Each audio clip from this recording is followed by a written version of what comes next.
Hello everybody and welcome into Studio 3. I'm Alex Weaver here with the driver of the number 24, William Byron. Thanks for joining us today. Yeah, thanks for having me. Absolutely. Now Bristol coming up. It's a little bit different at Bristol. It's a night race and tempers tend to clear there. How excited are you for that race? Yeah, I'm excited. It's always fun going to Bristol, especially for the night race. It's my first time there, so looking forward to that. I feel like it's one of those bucket list items for as a fan, but also as a driver. So I really look forward to Bristol. It's always fun. Now going from an Xfinity driver at Bristol to a Cup driver, is there a big difference kind of dealing with those Cup drivers there? Yeah, for sure. I mean, the level of aggression is probably amplified and probably twice as much as the Xfinity race. So I feel like it's a tough race as a rookie, but hopefully don't get beat around too much and can go out there and try to have a good result. Well, a good result. I know that your first time at Bristol, correct me if I'm wrong, was in 2009, the night race there. So we're going to actually roll some of that footage back from that race and you can give us a little bit sure. more. That sounds good.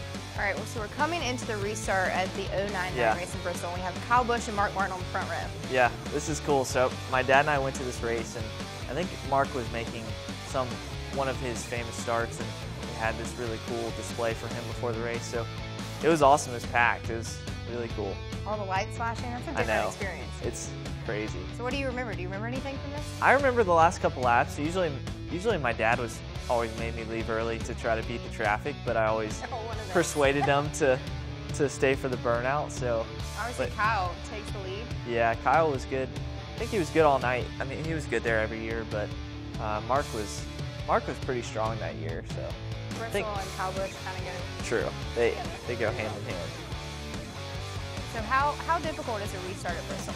It's tough. I mean, especially this was right after they had done the resurfacing, so the track was kind of moving around. There's two lanes, so like Mark's able to get to the bottom, but Kyle can just keep the momentum on the outside pretty well. So, but yeah, it's tough. I mean, you always try to not spin the tires too much, and especially once you get back in the deeper rows in the field, 5th or 6th, it's a lot of rooting and gouging going on. Now, there's a lot of bumping too. So if you get bumped, do you go bump back? Is that how it works? Well, usually in the spring it's a little calmer, but here in August, tempers start flaring a little bit. People start getting anxious, but I think Kyle just won there. So, but people that I don't remember people cheering as much because he won. But no, I don't.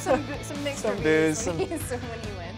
Now, we saw Kyle Busch win at Bristol, and knowing that kind of to get into the playoffs and for the rest of the season, it's kind of a must-win for you guys. How do you go into that mindset, especially starting with Bristol and then throughout the rest of the season? Yeah, I think you really just try to, pace your race the same that you always do. But if you get in a position where you have a car to maybe win the race, you definitely take advantage of it. So I feel like you go out there trying to win the race each week, but if you get a chance to at Bristol with 100 laps to go or 50 laps to go, then you definitely take advantage of it.